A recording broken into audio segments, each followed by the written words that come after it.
네, 할렐루야. 네, 반갑습니다. 옆에 사람 한번 인사 나누시겠습니다. 하나님께서 우리와 함께 하십니다. 고백하시면서 인사 나누겠습니다. 하나님께서 우리와 함께 하십니다. 아멘.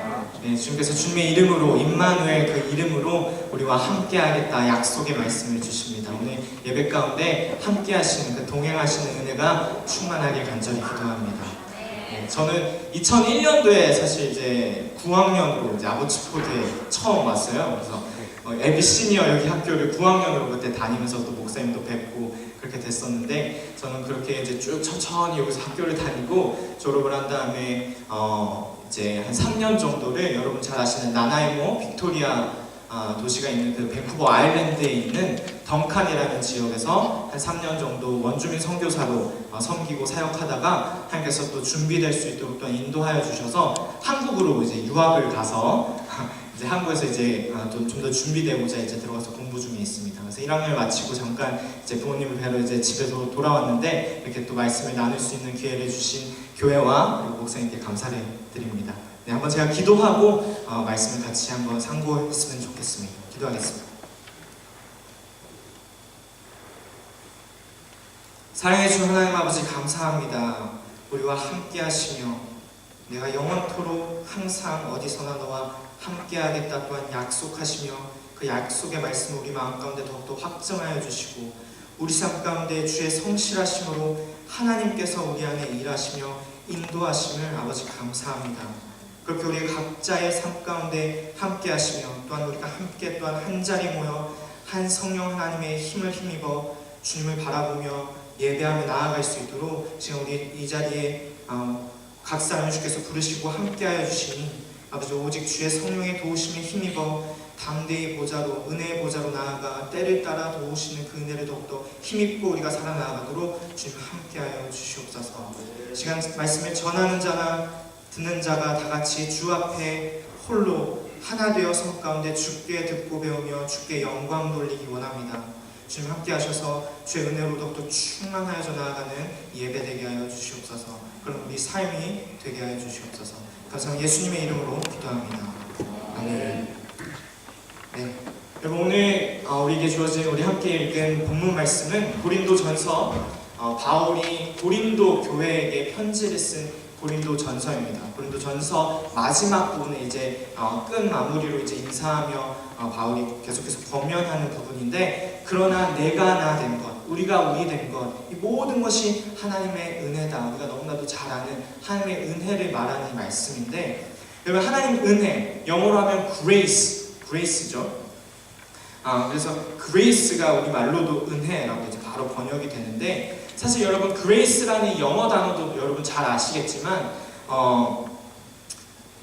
너무 잘 아는 단어라서 사람 이름으로도 많이 쓰죠. 그래서 grace라는 영어 이름을 갖고 계신 분 계신가요?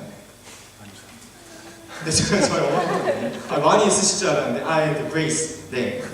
근데 사실 이 grace라는 영어 단어가요, 한글 이제 은혜라는 말과는 다르게 grace라는 영어 단어는 사실 이 영어권, 특히 또 영미권에서는 굉장히 이제 올드한 아주 이제 잘 안 쓰는 그런 단어로 이제 취급되어지고 있다고 합니다. 그래서 사실 젊은이들이 사실 이 단어를 모르는 젊은이들도 많이 있다고 해요. 정말 이제 영어권, 영미권 이런 백인들을 보면은. 그래도 저도 사실 이제 2001년도에 9학년으로 여기 이제 와가지고 거의 17년 가까이 이제 이렇게 제가 캐나다에서 살았지만, 많은 친구들을 만나고 이제 제가 쭉 살아왔던 거를 생각해봐도 백인 청소년이나 백인 청년들 중에서는 이 그레이스라는 이름을 가진 사람을 만나보고 힘들었던 것 같아요. 그레이스는 너무나도 이제 흔한 이름인데 다 누가 쓰죠? 다 한인들이 쓰고 있어요. 그레이스, 에스더, 정말 이제 유명한 이름들인데, 사실은 우리나라로 치면 사실 좀 뭐 김말자, 뭐 이말순 이런 풍의 이름으로, 그런 단어로 사실 젊은이들이 이제 잘 안 쓰는 단어다라고 합니다. 그래서 사실 CEV라는 이제 UK 2012년 개정으로 나온 그런 성경 버전 번역본이 있거든요. 근데 그 성경에는 grace라는 단어를 검색을 하면 여러분 몇 번 나오는지 아세요? 0번이 나온다고 합니다. 성경책 CEV라는 이제 2012년 UK 버전에는 grace라는 단어가 다 이제 loving kindness, friendly giving 이런 단어로 다 대체돼요.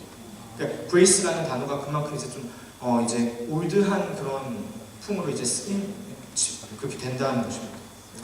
사실 보통 영어 성경에는 grace라는 단어가 한 160회 정도, 구약에 40, 신약에 120번 정도가 나오는데 어떤 성경 번역에는 아예 그 grace라는 단어를 안 쓴다는 그런 성경도 있다는 거죠. 사실 우리에겐 너무나도 친숙한 이 은혜라는 말이 이제 영어권, 영미권에서는 교회에서나 사용하는, 이 세상에서는 이제 교회에서나 사용하는 그런 고리타분한 단어가 되어가고 있다는 거죠.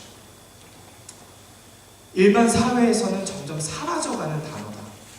근데 여러분, 우리에겐 너무나도 다르죠. 점점 항상 많이 계속해서 잘 사용하는 단어가 은혜입니다. 어떻게 보면 우리 귀에 못이 박히도록 상투적이다 싶을 정도로까지 많이 사용하는 단어가 이 은혜, grace라는 단어인데, 여러분 정말 그렇죠. 은혜 받았다, 은혜롭다, 은혜 베풀다, 갚다, 은혜를 기억하자, 은혜를 알자. 이 은혜는 우리에게 너무나도 친숙한 단어인데, 그 이유는 세상과는 다르게 우리는 너무나도 특별하게 이 단어가 귀한 이유는 사실 우리가 그냥 많이 써서가 아니라 바로 이 성경이 그러하기 때문에 그렇습니다. 여러분, 성경은요 하나님의 은혜를 말합니다. 계속해서 말합니다. That's all about the word of God.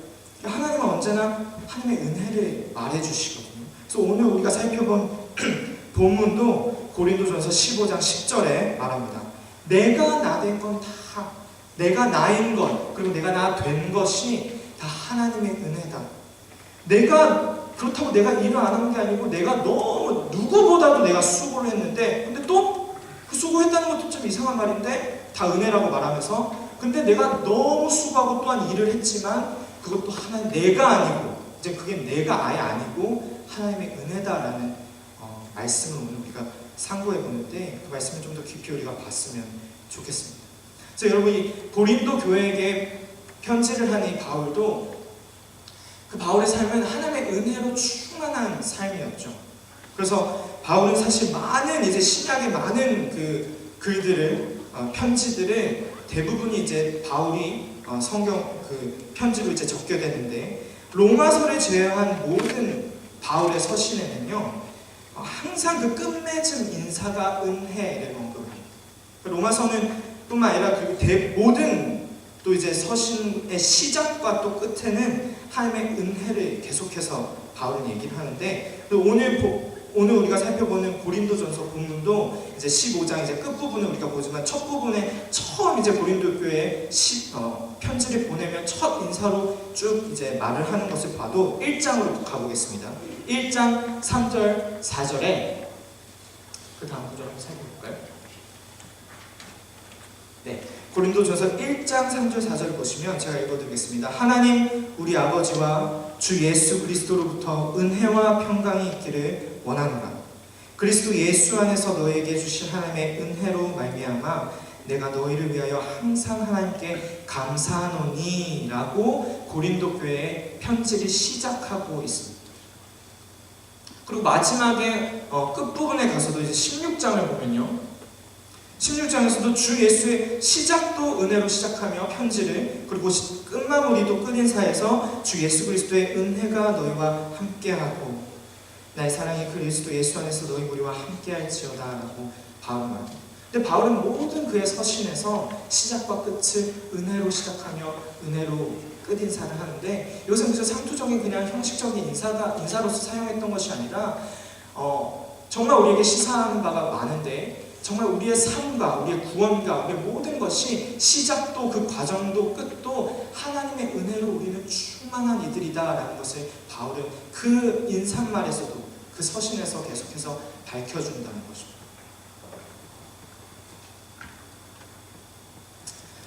그래서 여러분, 우리가 왜 이렇게도 하나님의 은혜를 많이 우리는 얘기하고 또한 찬송도 많이 하죠. Amazing Grace, 나의 나 된 것은 하나님의 은혜로라 하는 그런 찬송도 많이 하는 이유는 사실 우리가 생명처럼 믿고 따르는 이 복음이 은혜의 복음이기 때문에 그렇습니다. 무엇보다 우리 성도의 삶의 시작과 과정과 마지막까지가 다 하나님의 은혜가 역사하기 때문에 우리는 언제나 하나님의 은혜를 노래하고 또한 간증하고 말할 수밖에 없다는 것입니다. 바울이 그랬던 거죠. 그렇다면 여러분, 은혜라는 이 단어의 뜻은 또 무엇일까요? 여러분 다 잘 아시겠지만 사실 은혜라는 grace라는 단어의 그 말의 뜻은 일반적으로도 성경적으로도 아무 조건 없이 베푸는 사랑을 뜻하죠. 아무 조건 없이 베푸는 사랑, 혜택, 호의, 다시 말해서 무조건적인 선물을 은혜라고 하는 것입니다. 그게 정확한 정의거든요. 무조건적인 선물. 우리 하나님께서 우리에게 은혜를 주셨다라고 계속해서 하나님의 말씀을 통해 우리에게 말씀하시고 또 말씀하실 때 그 뜻은 무조건적인 선물을 하나님이 주셨다라는 것입니다. 그래서 이 은혜를 우리가 생각할 때는 결국에는 궁극적으로 구원의 은혜를 생각하며 구원의 은혜로 또한 말미암는 모든 은혜들을 우리가 말하는 것인데, 우리가 정말 은혜를 더 구체적으로 우리가 살펴볼 때에는 구약에서 또한 예표하며 말씀해 주시는 많은 그 사건들 중에 아주 대표적으로 우리가 기억할 수 있는 사건, 유월절 사건이 있습니다. 여러분 너무나 잘 아시죠? 모세를 하나님께서 택하여서 리더로 삼으시고 지금 우리와 같이 택한 백성인 그 당시 이스라엘 백성을 모세를 통해 구원하시기 위하여서 모세를 보냅니다. 이집트 땅으로. 그래서 바로 왕에게 Let my people go, 내 백성을 내보내달라. 하지만 완악한 그 바로 왕은 절대 보내주지 않죠. 그래서 9가지 재앙이 다 임할 때까지도 마음을 바꾸지 않고 택한 백성 이스라엘 백성을 보내주지 않고 노예로 삼겠다 하여서 결국엔 마지막 10번째 재앙으로 모든 사람의 첫 장자 그리고 가축의 첫 새끼들까지도 다 죽는 그날 밤을 이제 유월절로 이제 계속 절기를 지키며 드리게 되는데, 그 유월절 사건이 바로 우리의 구원, 내가 주께 구원받고 새 백성으로 건짐받고 새 삶을 살게 되는 그 사건을 예표하는 상징적인 사건이잖아요. 또 실제적인 역사적인 사건인데, 우리가 그 유월절을 우리 한번 기억해 봤으면 좋겠는 것은 한번 우리가 상상해 봤으면 좋겠습니다. 유월절 그날 밤, 유월절로 이제 기리게 되는 그 마지막 재앙이 임하는 날 그 밤에 여러분 이렇게 생각해 봤으면 좋겠습니다. 철수 아빠와 민수 아빠가 아주 전형적인 유대인이라고 생각했을 때 이제 그날 밤이 이제 예고됐기 때문에 다 알고 있죠. 그래서 둘이 이제 밖에 나와가지고 대화를 하는 거예요. 철수 아빠, 어떻게 하면 좋아? 오늘 밤이야. 오늘 밤이면 죽음의 사자들이 전 지역을 휩쓸고 지나간대. 모든 첫 장자가 죽는데 어떻게 하면 좋아? 철수 아빠가 아니 우리 리더 모세를 통해 하나님께서 주신 약속의 말씀을 못 들었어? 어린 양 안 잡았어? 어린 양 잡고 같이 저녁으로 식사하고 문설주에 피를 바르지 않았나? 이랬더니 그 민수 아빠는 당연히 했지.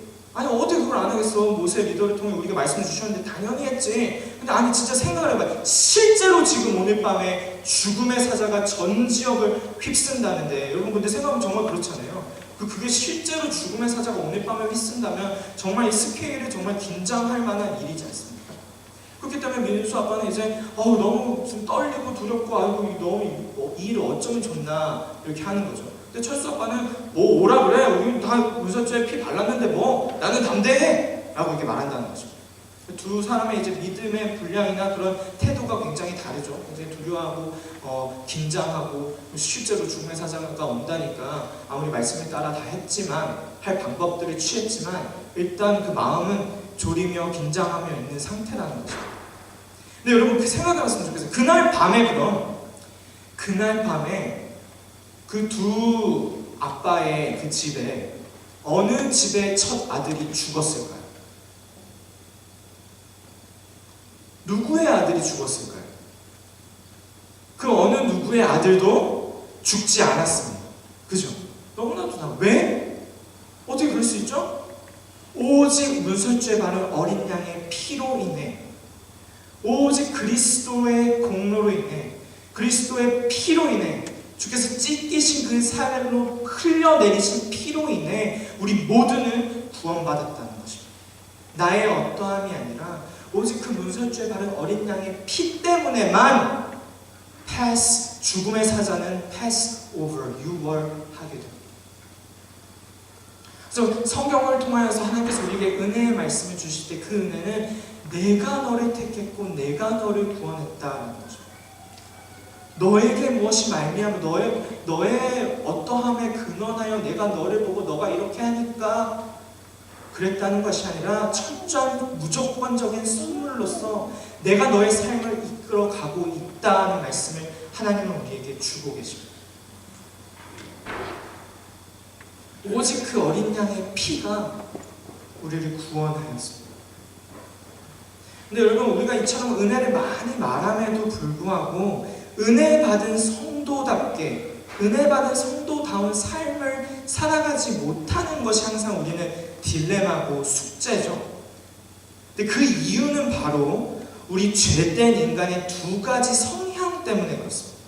크게나 작게나 모든 인간은 이 두 가지 성향을 갖고 있는데, 그것을 이제 어려운 말로 이제 율법주의적 성향과 무율법주의적 성향이라고 하는데, 쉽게 말해서 여러분도 잘 아시다시피 율법주의는 하나님의 은혜를 내가 어떻게 일하여서 얻어내야 한다는 그런 마인드가 더 강화해서 내가 이렇게 하지 않으면 하나님의 은혜를 주시지 않을 것이고 내가 열심히 잘 살아야 구원받는 것이다 라는 쪽으로 너무 치우치게 되는 것을 율법주의라고 하죠. 그리고 율법주의적 성향을 우리는 모두가 갖고 있습니다.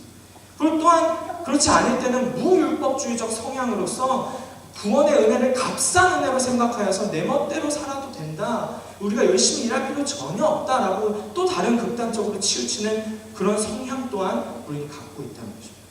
근데 사실 율법주의적이든 무율법주의적이든 그 두 가지는 다 사실 은혜를 제대로 알지 못하기 때문에 나타나는 성향이거든요. 여러분, 하나님의 은혜는 순종과 행함을 제거하지 않고 그리고 게으름과 방종도 결코 조장하지 않습니다. 은혜는 우리를 죄의 세력으로부터 끄집어내서 하나님의 주권 안에 살도록 하는 능력과 함께 주어집니다. 그것을 하나님의 은혜라고 하는 것이거든요. 내가 벌어내는 것도 아니고 그것 때문에 내가 아무것도 안 하게 되는 것도 아니고 나의 나 된 것, 우리가 된 것, 모든 것이 다 은혜다라고 말하는 바울은요, 내가 지금 완벽해서가 아니라 내가 완벽해야 되기 때문은 또 아니라 이런 부족한 나의 모습까지도 하나님이 빚어가시기에 다 은혜라는 것입니다. 오늘 본문 말씀을 다시 한번 보고 다음 구절을 보시면요, 15장 10절, 내가 나된 것은 다 하나님의 은혜로 된 것이니 내게 주신 그 은혜가 헛되지 아니하여서 그 은혜가 헛되지 않는 것이기 때문에 나는 모든 사도보다 더 많이 수고하였으나 내가 하는 것이 아니요 오직 나와 함께 하신 하나님의 은혜로라라고 바울은 말합니다. 근데 사실 딱 이 한 구절 안에서는 이게 굉장히 모순적이게 들릴 수도 있는 것이거든요. 왜냐하면 여러분 잘 아시다시피 은혜라는 것을 우리가 다시 생각해봐도 은혜라고 하면 내가 하는 게 없다라는 뜻이거든요. 결국 무조건적인 선물이니까 이 선물을 받기 위해 내가 할 게 없다라는 은혜를 말하는 건데, 바울은 갑자기 내가 누구보다도 더 수고했다라는 말을 같이 하고 있다는 것입니다. 그럼 대체 이 은혜다, 다 내가 하는 게 없고 하나님의 은혜다라는 말과 내가 너무 수고했다라는 말의 그 커넥션을 무엇으로 봐야 하나, 그런 의문을 가지게 되거든요. 근데 여러분 이 구절을 다시 한번 잘 살펴보시면 아주 비슷한 구절을 바울은 다른 또 서신에서 말하는 그 구절을 우리가 생각할 수 있습니다. 여러분 그 구절이 뭔지 생각나시겠어요? 내가 하는 것이 아니고 다 하나님 은혜다, 내가 아니고 하나님 은혜야, 내가 산 게 아니고 하나님이 내 안에서 사시는 것이다 하는 이런 말씀들이 쭉 이렇게 비슷한 맥락으로 말하는 바울의 또한 그런 선포가 있죠. 다음 구절을 보시면 갈라디아서 2장 20절 말씀인데 함께 읽어보겠습니다. 시작. 내가 그리스도와 함께 십자가에 못 박혔나니 그런즉 이제는 내가 사는 것이 아니요 오직 내 안에 그리스도께서 사시는 것이다. 이제 내가 육체 가운데 사는 것은 나를 사랑하사 나를 위하여 자기 자신을 버리신 하나님의 아들을 믿는 믿음 안에서 사는 것이다. 아멘. 이 말씀도 우리 너무나도 잘 아는 말씀이죠. 아주 비슷한 그런 말씀입니다. 내가 아니고 하나님의 은혜다. 내가 아니고, 내가 사는 게 아니고 예수께서 내 안에 사시는 것이다. 그래서 이제 내가 육체 가운데 사는 이 땅에서의 삶은 내가 사는 것이 아니고 나를 위하여 죽으신 하나님의 아들을 믿는 믿음 안에 사는 것이다 라고 합니다. 그래서 여러분 우리 함께 첫 번째로 나누기 원하는 것은 다음 보시면 함께 읽겠습니다. 시작. 하나님의 은혜는 믿음이 더하여 주는 능력입니다. 하나님의 은혜는요, 고린도전서 오늘 보면 내가 나야 된 것은 다 하나님의 은혜다라는 말과 근데 내가 누구보다도 더 수고하였지만 하는 그 수고를 연결해주는 그 단어는 갈라디아서 2장 20절에서도 말하는 바와 같이 그 은혜가 나에게 믿음을 더하여 주었기 때문이라 하는 것입니다. 그 믿음이 우리 삶의 키며 모든 우리의 수고와 하나님의 은혜를 알게 되는 것의 커넥션과 키가 된다는 것입니다. 바울은 그 은혜를 받고 그 은혜를 더욱더 알아갔을 때 그 은혜가 능력으로 임하여 믿음을 더하여 주었고 그 믿음으로 행하며 수고할 수 있었다는 것입니다. 그러니 다 하나님의 은혜죠. 내가 이 믿음을 어떻게든 가꾸고 믿음이 나로부터 말미암는 것이 아니라 하나님의 은혜가 임하고 그것을 받고 은혜를 알 때에 그 은혜가 능력으로 내게 믿음을 더하여 준다는 것입니다. 내가 믿음이 자라나고 싶을 때에는 내가 어떻게 애쓰기 이전에 하나님의 은혜를 우리가 받아야 되는 거죠. 하나님의 은혜는 나에게 믿음을 더하여 주고 나의 믿음이 온전하게 되도록 인도하시는 능력이 됩니다. 그래서 믿음의 주는 내가 아니고 믿음의 주는 예수 그리스도라고 말씀하시죠. 또한 믿음을 온전케 하시는 이 또한 예수 그리스도라 그렇게 말씀하십니다. 그래서 우리가 믿음으로 믿음에 이르게 된다라는 말 또한 그 믿음의 시작도 과정도 끝도 하나님이 주시고 하나님이 빚어가시며 온전케 완성하신다라는 약속의 말씀을 우리에게 주시는 거거든요. 다음 구절 한번 보겠습니다. 야고보서 2장 11절 말씀에 우리 또 너무나도 잘 아는 말씀이지만 이와 같이 행함이 없는 믿음은 그 자체가 죽은 것이라 라고 말하는 것은 여러분 이제 야고보가 말하는 건데 우리는 흔히 그 구절을 보면서 그래서 행해야지 야고보는 지금 행하라고 말한다 라고 우리가 생각하지만 여러분 정말 이 구절 잘 살펴보시면요 지금 야고보는 우리에게 뭐가 없다고 말하는 것입니까?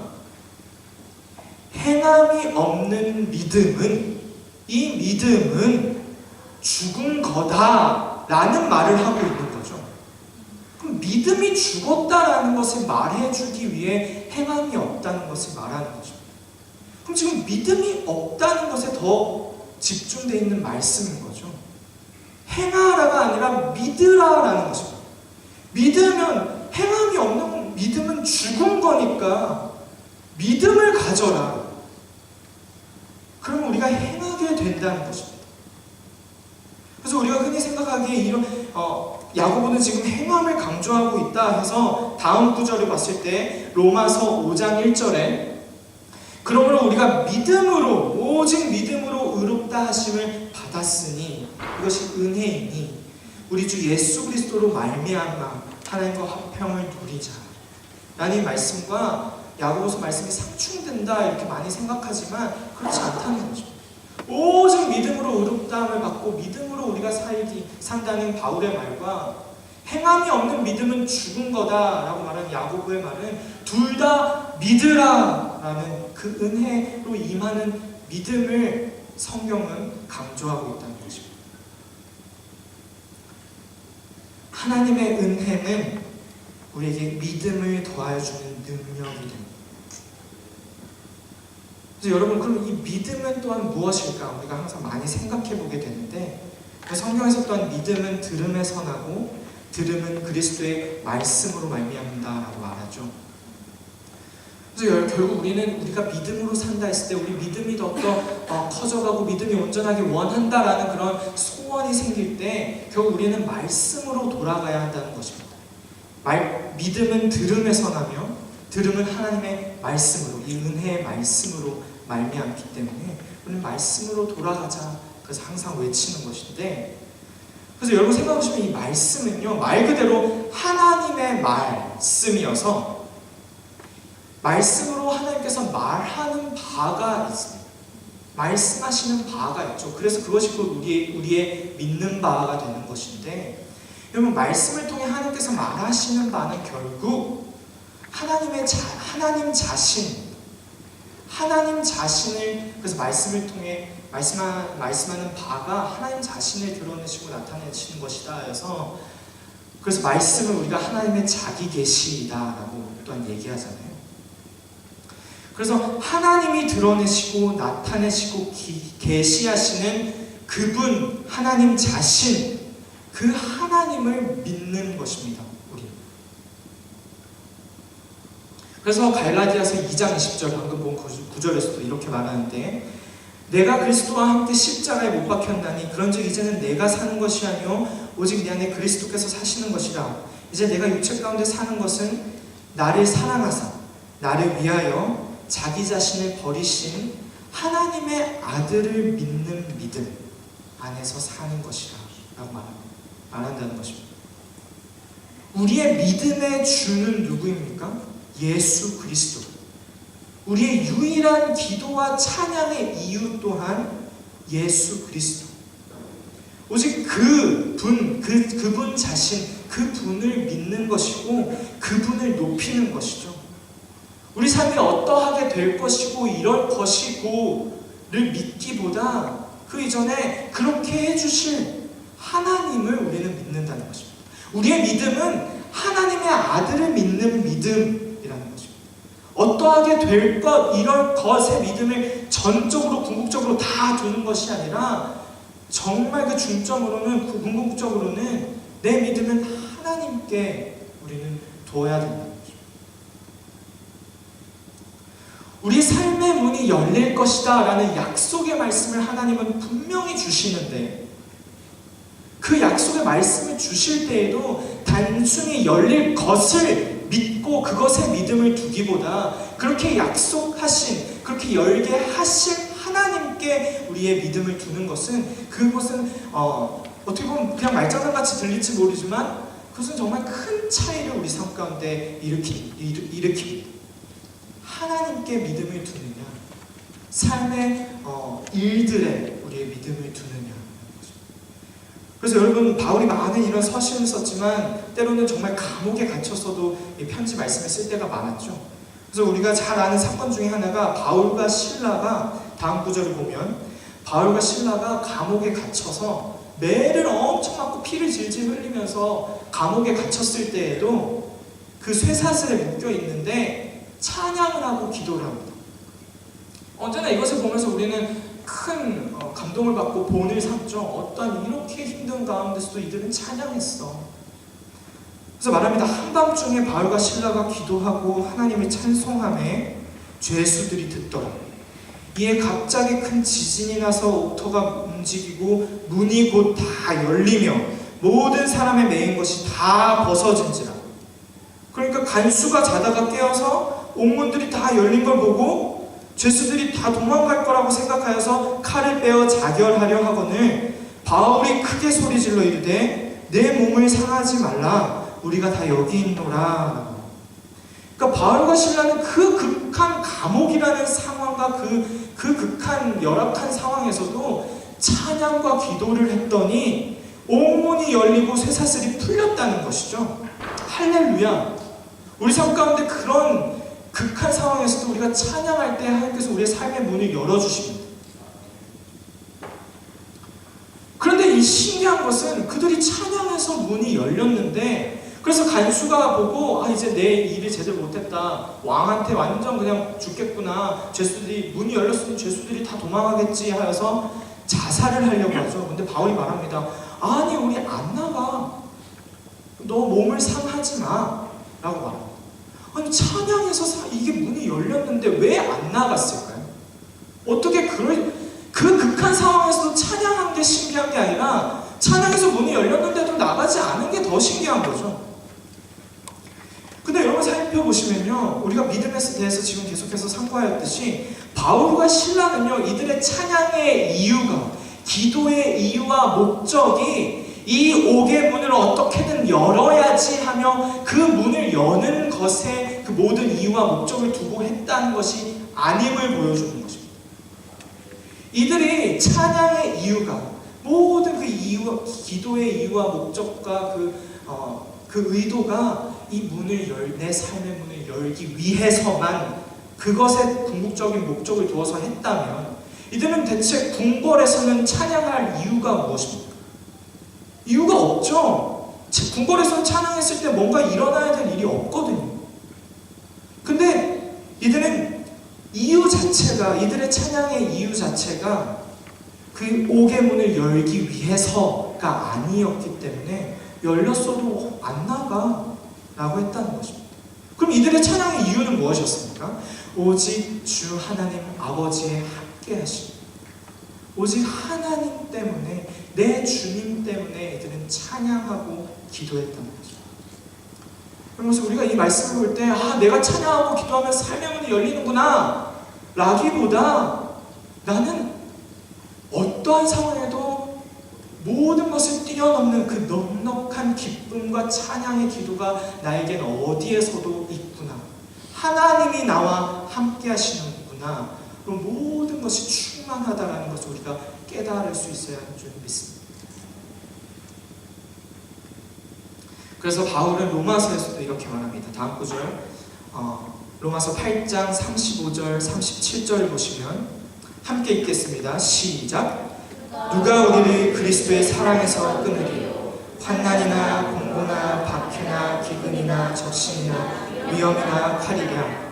기록된 바로 우리가 종일 주를 위하여 죽임을 당하게 되며 도사에 당할 양같이 여김을 받았나이다 함과 같으니라. 그러나 이 모든 일에 우리를 사랑하신 이로 말미암아 우리가 넉넉히 이기느니라. 아멘. 여러분, 제가 사실 이 구절은 영어 번역을 너무나도 좋아하는데, 영어 번역을 보시면요, 잘 보시면 이렇게 말합니다. No, in all these things we are more than conquerors through him who loved us. 그러니까 한국 말과 직역되진 않죠. 넉넉히 이기느니라, we will win 라고 말을 하고 있으나, 영어 번역에서는 we are, 우리가 누구다 라는 말로 그냥 서술을 해주고 있습니다. 여러분, 우리는 그냥 넉넉한 자, 그런 존재다 라고 말씀하십니다. in spite of all these things도 아니고, 이런 것들에도 불구하고조차도 아니고, 그냥 in all these things, 그냥 이 모든 일에 우리는 이겨도 그냥 이기는 자 정도가 아니라 그냥 그거보다도 넉넉한 자다 라는 말을 하고 계시는 거예요. 그래서 넉넉히 이기리라 해서 그래 이길 거야 그냥 이런 다짐을 하라는 것이 아니라, 이기는 것조차도 그 더 너무 그냥 이기는 게 뭐, 문이 열렸을 때 우리 안 나가, 조용하게 그냥 안 나가라고 바울이 너 몸을 상하지 마 라고 말했던 것처럼, 우리는 이긴 정도가 아니라 그보다 더 넉넉하다라는 것입니다. 영어로 보시면 여러분 잘 아시잖아요. You are more than that 이라는 겁니다. When you say you are more than that, you are more than that 이라는 수거는요, 어떨 때 쓰죠? 우리가 뭐 하찮은 일 하고 있을 때 쓰는 거거든요. 왕자가 그 지구에 들어가서 막 음식을 구걸하고 있으면 뭐 그게 마땅히 뭐 나쁜 일이라서 뭐라 그러는 게 아니죠. You are more than that 이라는 거죠. 우리가 이길 거야, 컨커할 거야 라고 말할 때, 아니 우리는 more than that 이라는 겁니다. 그냥 고작 이 삶의 문이 열리는 걸로 만족할 것이 아니라, 거기에 모든 소망을 둘 것이 아니라, 우리는 더 넉넉한 자들이다, 이미 그렇다는 약속을 하나님 우리에게 주십니다. 바로 이런 넉넉한 자리에 있었기 때문에 바울과 실라는 그 자리에서도 찬양할 수 있었고, 문이 열려도 안 나갈 수 있었다는 것입니다. 우리는 삶의 문이 열리면 좋다고 나가겠으나, 그거보다도 이미 나는 내가 있던 그 자리가 넉넉한 자리였다는 것을 깨달을 때에는 그 은혜의 감격은 말로 다 할 수가 없습니다. 그래서 여러분, 학개서 2장 5절의 말씀을 보셔도요, 이렇게 말합니다. 너희가 애굽에서 나올 때 너가 구원받을 때, 너가 나 예수 그리스도를 주님을 만났을 때에 내가 너와 언약한 말과 나의 영이 그때부터 계속하여 너희 가운데 머물러 있나니 너희는 두려워하지 말지어다. 여러분, 우리가 두려워하지 않을 이유가 있는데요, 그것은 우리 삶의 문이 열릴 약속되는 이전에 이미 우리가 주님을 만날 때부터, 우리가 새 생명을 받아 다시 태어났을 그때부터 주신 약속의 말씀과 하나님의 영이, 바로 하나님이 나와 계속하여 머무시고 함께 하시기 때문이라는 것입니다. 다른 이유에서가 아니라 너는 두려워하지 말지어다. 나의 말과 나의 영이 계속하여 너와 함께 있다. 오직 그거 하나로만 우리는 충만하다는 것입니다. 그래서 여러분, 오스왈드 챔버스 유명한 그 신학자의 그 글에 이런 말이 있습니다. 개인적인 거룩은 우리의 관심을 내 자신의 내가 어떻게든 깨끗하게 되려는 정결함에 모든 관심을 쏟게 합니다. 걷기와 말하기, 심지어 우리 외모까지 대단한 신경을 씁니다.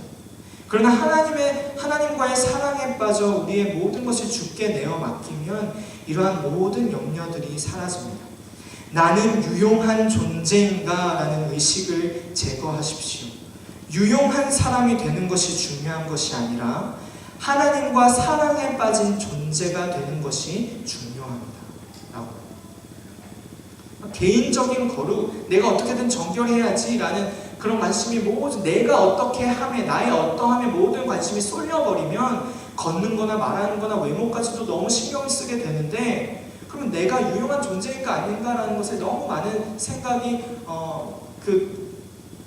생각의 포인트가 잘못 치우치게 되는데, 정말 중요한 것은 내가 하나님과 함께하는, 하나님과 사랑에 빠진 존재이냐 아니냐라는 것입니다. 내가 그저 하나님과 사랑에 빠져서 하나님께서 주신 언약의 말씀과 계속하여 머물러 계시는 하나님의 영으로 충만할 때에 내가 더욱더 온전히 빚어져가며 하나님의 은혜로 빚어져가며 하나님의 몸된 교회가 될 줄로 믿습니다.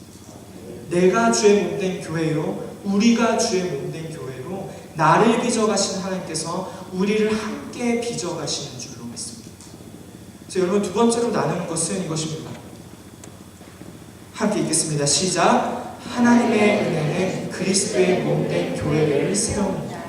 아멘. 그 다음 에베소서에서도 말하는 바와 같이 오직 사랑 안에서 참된 것을 행하며 범사에 그에게까지 자랄지니라. 그는 머리니 곧 그리스도. 나의 머리 대신, 우리 교회의 머리 대신 이가 오직 그리스도이기 때문에 그리스도께서 우리를 자라게 하시며 빚어가시고 온전케 하신다는 것입니다. 그래서 오늘 살펴보는 본문 고린도전서에서도요, 처음에 1절에서 은혜로 인사말이 시작하며 은혜로 끝맺음을 인사한다고 했잖아요. 그래서 고린도전서 근데 1장 1절을 또 우리가 봐도 바울은 이런 말을 합니다. 고린도전서 1장 1절 보겠습니다. 하나님의 뜻을 따라 그리스도 예수의 사도로 부르심을 받은 바울과 형제 소스데네는 고린도에 있는 하나님의 교회, 곧 그리스도 예수 안에서 거룩하여지고 성도라 부르심을 받은 자들과 또 각처의 우리 주 곧 그들과 우리 주 되신 예수 그리스도의 이름을 부르는 모든 자들에게 라고 말하며 편지합니다 라고 시작을 합니다.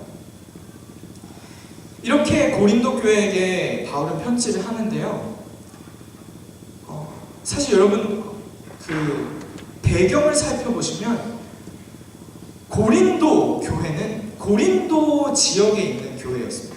근데 당시 고린도 지역은요, 성적으로나 도덕적으로 극히 타락하고 부패한 곳이었어요.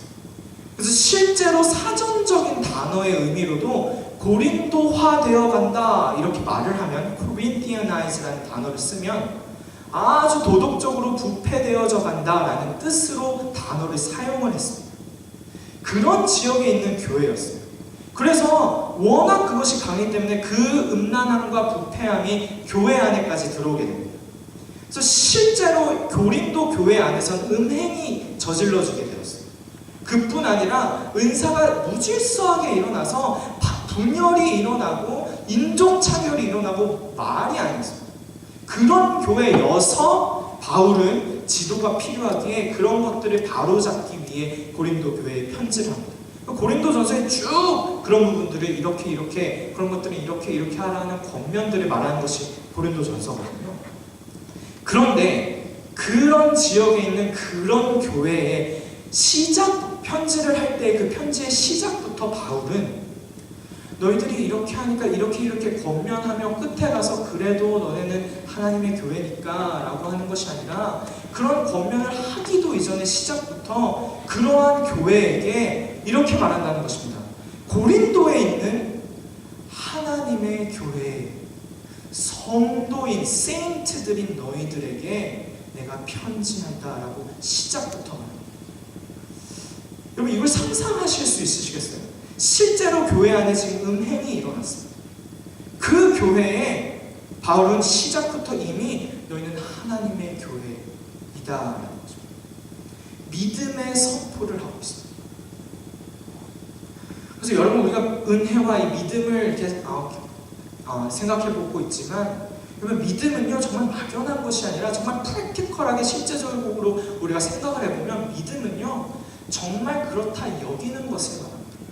제가 이제 청년 시절일 때에는 밴쿠버에서 교회 다니면서 이제 중고등부 교사를 했었는데 물론 우리 트리니티 교회는 그런 학생들이 없을 거라고 믿습니다. 근데 그 당시에 저는 이제 되게 학생들이 많은 그 중고등부 교사를 하면서 정말 엉망인 학생들이 있는 거예요. 그래서 교회를 안 나오면 안 나와서 문제고 나오면 나와서 문제인 애들이 너무 많은 거예요. 안 나오면 안 나와서 걱정, 나오면 나와서 걱정인 이런 아이들 어떻게 해야 될지 모르겠어요. 그러니까 결국 이 아이들이 성숙하지 않으니까 그런 거죠. 어린 아이 학생들이니까 학생들 볼 때 아주 부족한 모습들이 보이고 아직 너무 미성숙하여서 마음이 힘들고 그런데 그래서 항상 이제 교사 교육을 할 때 교사들이 이제 리더십 교육을 할 때 아이들을 우리 학생들을 하나님의 눈으로 바라봅시다라는 말을 많이 하지 않습니까? 근데 실제로 이 하나님의 눈으로 바라본다라는 것은 막연한 얘기가 아니라 실제적으로 이런 거구나 하고 제가 깨닫게 된 것이 너무나도 미성숙하여서 이런 부분들이 고쳐져야 된다라고 아주 부족한 부분들만 부정적이게 보는 부분 제 눈으로 봤을 때 그럴 때 그런 것들만 보일 때에 하나님의 눈으로 바라본다는 것은 지금 너무 내 눈으로 봤을 때는 미성숙하지만 믿음으로 하나님의 눈으로 이들을 봤을 때 이들은 이미 성숙하다라고 여겨야 된다는 것입니다. 이미 성숙하다 여길 때 진정한 성숙은 시작된다고 합니다. 여러분의 자녀나 우리의 가족이나 혹은 내 자신까지도 어떻게 바라보고 계십니까? 우리 사람은요 아주 영리해서요 나의 부족한 모습은 아주 잘 찾아내는 그런 은사를 갖고 있어요. 내 옆에 있는 사람의 부족한 모습 잘 못하고 있는 것들은 아주 기가 막히게 잘 집어내고 잘 파악하게 됩니다. 그러나 성경은요 하나님의 눈으로 바라보며 살라고 할 때 막연한 것이 아니라 그런 것들이 분명히 있고 부족하나 내가 바라는 그 모습이 언젠간 될 거야 하는 것이 아니라 이미 그렇다 여길 때에 진정한 성숙은 시작된다는 것입니다. 그래서 우리가 우리의 자녀들을 바라볼 때에 아주 부족한 모습들만 보이지만 이미 그런 것들이 채워지고 이미 얘는 성숙하다 여길 때에 오직 그 믿음으로